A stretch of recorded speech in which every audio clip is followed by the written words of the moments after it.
Welcome to the Black Health Perspective, where we'll talk about our health from our perspective. I'm your host, Millicent Duncan. And I'm the co-host, Brian Duncan. This is our very first YouTube. So I put it out there on Facebook. I got good response and I'm loving it. But then fear stepped in, life stepped in, and I procrastinated. So here we go. I want to let you know there has been a little hiatus. I hadn't been on my podcast in a while because I just didn't feel like I was giving the content like I wanted to give. So I stepped back, regrouped, thought about bringing the husband along because we kind of want to give things from our perspective as we are getting older and have to make some financial decisions that we have to consider our health and passing on a legacy to our kids. So what better way than talk about health literacy and bring you along the ride? So I guess let's get started. Let's get to it. Well, first, I guess I'll start with me. Let me tell you a little bit about me. I'm a family nurse practitioner. I've been a nurse practitioner since 2019. I have been a registered nurse for 22 years. Oh, my God. Yeah, you get old. That's not. Well, you right ahead of me, but okay. But I've been a registered nurse for 22 years. I have primarily worked in the emergency department, and I've worked in the emergency department. I've worked at the Department of Veteran Affairs. So I worked in mental health when I worked in Veteran Affairs. So my job entitled me finding housing for homeless veterans while still concerning myself with their medical needs. So I've always worked in environments that kept me closely involved with a population that is in most need of our help, a population, especially working in the ER, that look like me. You want to give a little background about who you are? Sure. My background in healthcare has been primarily emergency medical services. I've been an EMT since 1994. Who's old? Yeah, we're doing all right, though. I've been a paramedic since about 2000.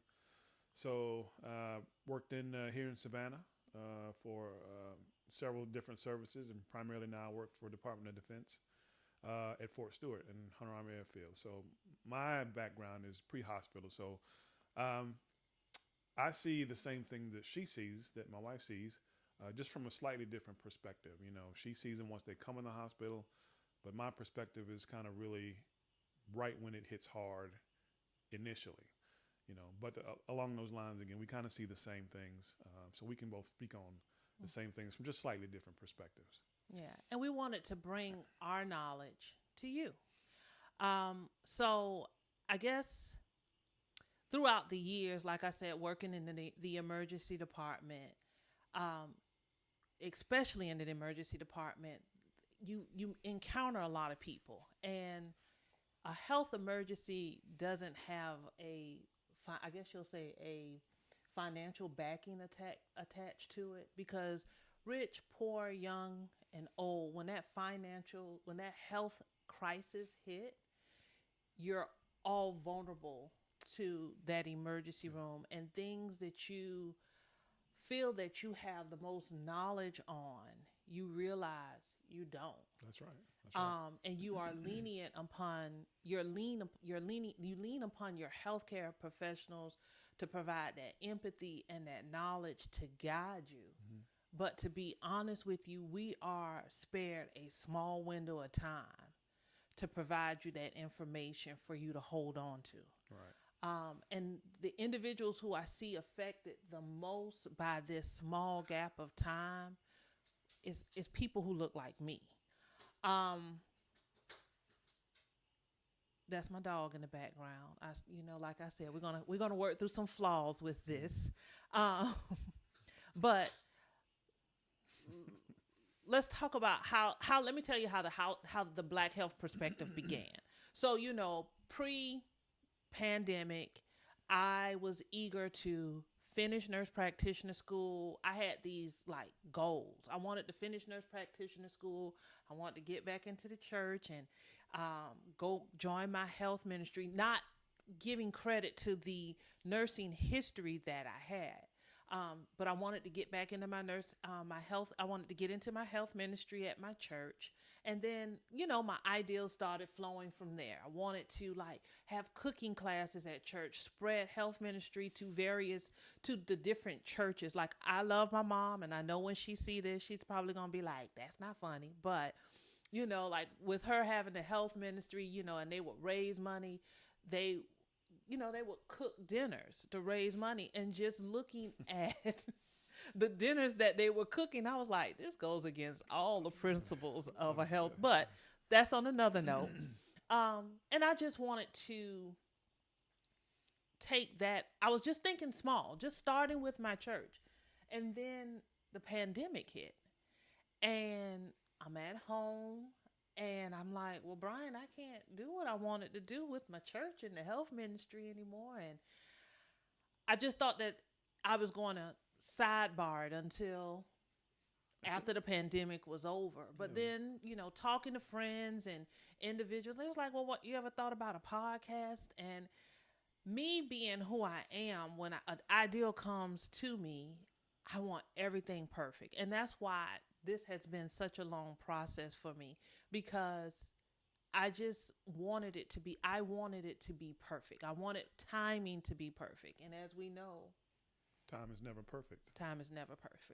And I saw just the devastation that COVID did to our communities, and trying to educate individuals and working in research and working in the hospital. I got to see two different sides of it. So we'll get on that topic later. But so I guess I could say small ideals with big intentions, and that's how the Black Health Perspective started. What about you? What's your goals? We're going to talk about goals from the Black Health Perspective. Yeah, so basically I think the overall goal is to just educate our community. With there's so many things that we think we know, like you said earlier, but we really don't know, with regard to our health. You'd be surprised how many people don't know about their family members' health, the medicines they take, or some people may not think that they have a medical condition. They'll say, I got sugar, but they don't understand the whole depth of diabetes. It goes more than just, I got sugar or I have high blood pressure, but it's so normal for a lot of people. They don't get that whole understanding. So I think our goal is, with the various topics that we can discuss in terms of our health in our community, just to get a better understanding of what it is, what the symptoms are, the symptoms that we ignore, as a community, and that could lead to, bigger and worse problems. So just overall education about a number of things: our health, financial literacy. Because I think that's an important topic. Yeah. I don't think individuals understand how closely related our health and our finances are, that so many of us are one health crisis away from a financial crisis. So with this program, some of the goals that we have listed is we want to promote health literacy in black and brown communities first. All communities need health literacy, but our focus here is the Black Health Perspective, our Black communities. Each episode, we want to discuss topics that significantly affect our community, and what we can do individually, and what we can do as a community, and what we can do as providers to bring that education to you. I have spoken with providers. I have spoken with community advocates who are eager to come on to this show and share this knowledge with you. Me and Brian are going to take you along our journey, because there are some things when we're dealing with assets that you have to have in place in case a financial health crisis occur. And it's just so spontaneous. You just never know. You'll be sitting at home one minute perfectly fine, and then the next minute you have a serious health crisis. And along with that health crisis, if you're not prepared for it, you have everything that comes along with it, be it, after you get your treatment, it may be long-term care, God forbid, the worst happens and you have, your assets, your home and bank accounts and those type of things that need to be addressed. And if you're not versed or prepared for that, then it could be quite the journey to try to get it situated and worked out. So that's part of, the education that we want to try to get out to everybody. Okay, I'm gonna keep going because he knows that my dog is bothering me. And I just think with me working in the ER, we've seen, and him working in EMS, we've seen families devastated. Because it's not just a burden on that patient; it's a burden on the family. I can't tell you the number of times I've seen a family member sitting in the corner trying to balance grieving the health status of a loved one and also stressing and concerned about their financial crisis at home. May that person be the primary breadwinner, or their income is vital to the home, or so many times that one individual who is now in this health state, may it be death, they handled all the bills, and to pick up and start and just not knowing where to start. And Right. you have me as the nurse coming to you asking you, hey, unfortunately, if it's a death situation, I hate to bother you. I know this is a difficult discussion. Sometimes there is clergy available, but if there's not, what funeral homes? Right. You don't know about insurance. If that individual is unable to speak, what are that loved one's wishes? Do they want to continue on? Right. Those are topics that are often their family members are unaware. Living healthcare, durable healthcare power of attorney. If your mother's elderly or your father's elderly and something happens to them, have you had a conversation with them about how they want their aftercare to be, or whatever their care may be, if they're unable to verbalize that, So then you're just, everybody's in kind of a flux. The provider's not sure what to do. The family member's not sure what to do because they don't know what the wishes are of the patient, and those kind of things is just education that, we need to get familiar with for ourselves and for our family as well. Yeah. I mean, just think about like all the years that we have worked in healthcare, and it also becomes like a revolving door. So that family member who's had the stroke, Right, and they may have been the main breadwinner. They have assets. They're not able to stay in a long-term care facility long, or even if they are able to recover to go home, they're unable to go back to work. Then you see them as a revolving door because you're repeatedly called Right. back to the home. Yeah. They're repeatedly coming back into the ER. Into the system, yeah. And it's just a revolving cycle that begins to take a toll on the patient and the family. And a lot of times too, once people get educated about what's going on, that aftercare becomes a little bit easier because you have that knowledge, to ask the right questions, or, you have a resource to go to get the answers that you may need. But just to go along and not have that kind of information, it's hard for everybody. It is. So that's one of our goals, is to just put that information out there so everybody can at least have some idea and begin to start asking questions or having dialogue amongst themselves, amongst their family members, to at least, be better prepared in the event of a crisis. And, each month there is an array of health awareness topics. And we will take each month and try to focus on a couple of those topics. A lot of those topics we will use as a guide to see what we are doing as a nation, or as a nation, and we'll follow Healthy People 2030 to see some guidelines that they are trying to implement to make changes as it relates to those health awareness issues. We will talk about something that think many people know just or even understand. We will talk about things called social determinants of health, and this will look at factors in the community that affect our health.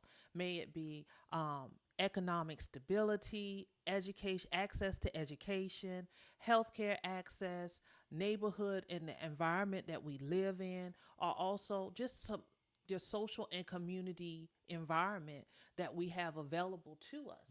And that is where we will pull on our local leaders to see what is being done in the community so that our individuals or individuals who look like us have access to better healthcare or have an environment so that they can focus on their healthcare needs. Right. You really would be surprised what you don't know. You know, Even the most educated people will be, and I'm not saying we're the most educated, but I'm just saying that even the most educated people who feel like they may be well versed on their finances, well versed on their environment, will be surprised at how unprepared they are because they are not literate to their health education. Right. It's amazing how all these things that you just discussed are intertwined and how they affect one another, so much,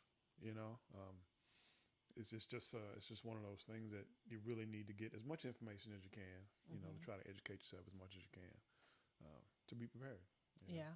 It's always good you think you know everything, but you never do. There's always something you can know, always something you can learn. Yeah. And like I said, we're going to take you along this journey with us because there are some things that we're not prepared with. I think as health providers, we've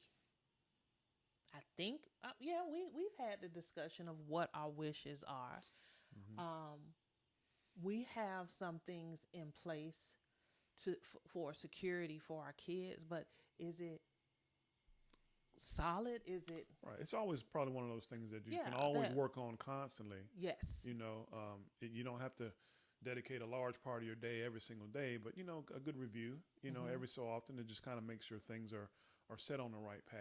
And as things change in your life, always, as you add, as you take away, exactly. You have to constantly, and that's where we will try to pull in estate planners, individuals with the knowledge that can educate us and educate you. Yep.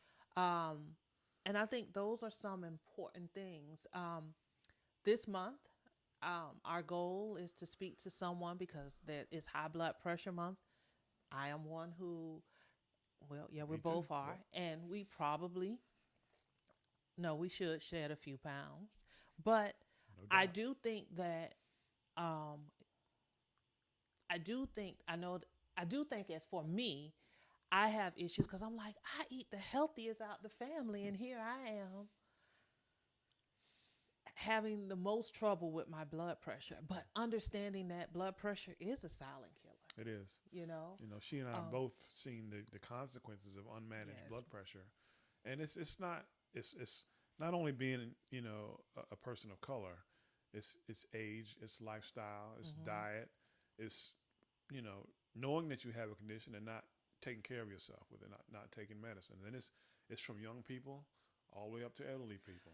But let me ask you, do you think that, and we won't get into, because we want to have more healthcare experts, not saying that we're not literate, but do you think, I think one thing that is important with us with this journey with health literacy is understanding how important your health should be right up there with your bills. Absolutely.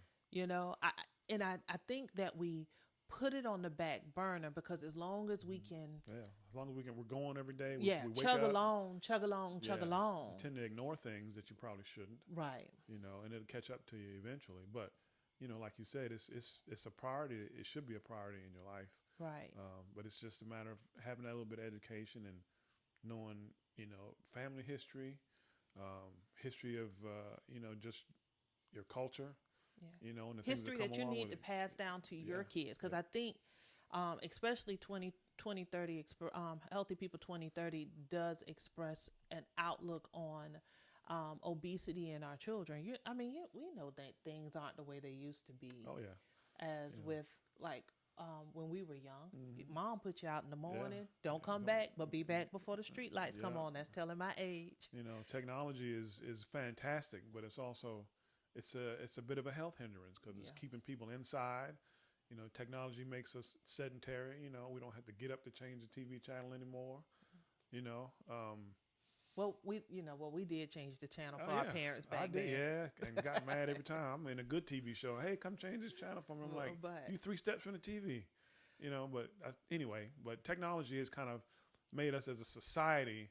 I don't want to say lazy, but you know, just made life more convenient, which isn't necessarily the best thing for us. Like you were saying, kids used to be outside riding bikes all day, you know, playing at the park or running around playing street ball or what have you like that.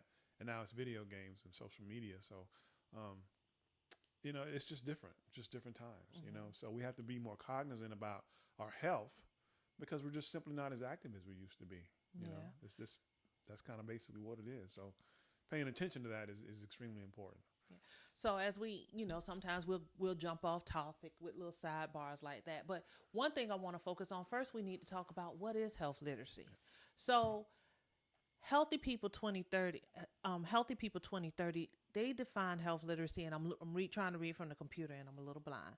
But there's a personal health literacy in which the degree in which individuals have the ability to find, understand, and use information and services to make informed health decisions. But there's also an organizational health literacy, and that is where as we as health providers equitably or equally enable individuals to find, understand, and use the information provided to make informed health-related decisions and actions for themselves and others. Because we understand that your decisions don't just affect you; they affect your family. Yep. And we have learned this firsthand. We've seen this firsthand from our professions. Oh, yeah. Many times.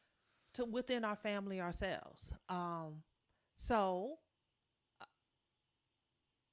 like I said, we just want to take you on this journey with us. So we want to make sure you like our YouTube channel, like our Instagram. Spotify. Listen to our podcast on Spotify or all podcast networks, the Black Health Perspective. And like I said, you will see that there were previous episodes on, especially on podcasts. I just didn't feel like I was giving you the content that was relatable because I couldn't give the content, and I didn't feel like it was. Didn't quite where and then I let fear step in. I really did. I let fear step in, and I let just about a whole pandemic go by, because I was afraid that this content would not be well received if it wasn't perfect. But it doesn't have to be perfect. It doesn't. It just has to be good quality information and put out to as many people who want to hear it and who can hear it. And just putting these little tidbits in their mind so they can make these good informed decisions and be prepared for health crises. Not only just health crises, financial occurrences that come up in just the journey of life. That can affect your health. Absolutely. Stress and finances can affect your health. Yep. And it's all a cascade kind of thing. If it all piles up on you, then it can be overwhelming. And again, it's not just the person, it's the family as well. You know, if they have a good, strong family unit, it's hard, and we want to make it as easy as we can. We want to take you, we do want to take you along our weight loss and exercise journey. So yeah, tune in. How would you say it? How you say it again? Once again, like, subscribe. Follow. There it is.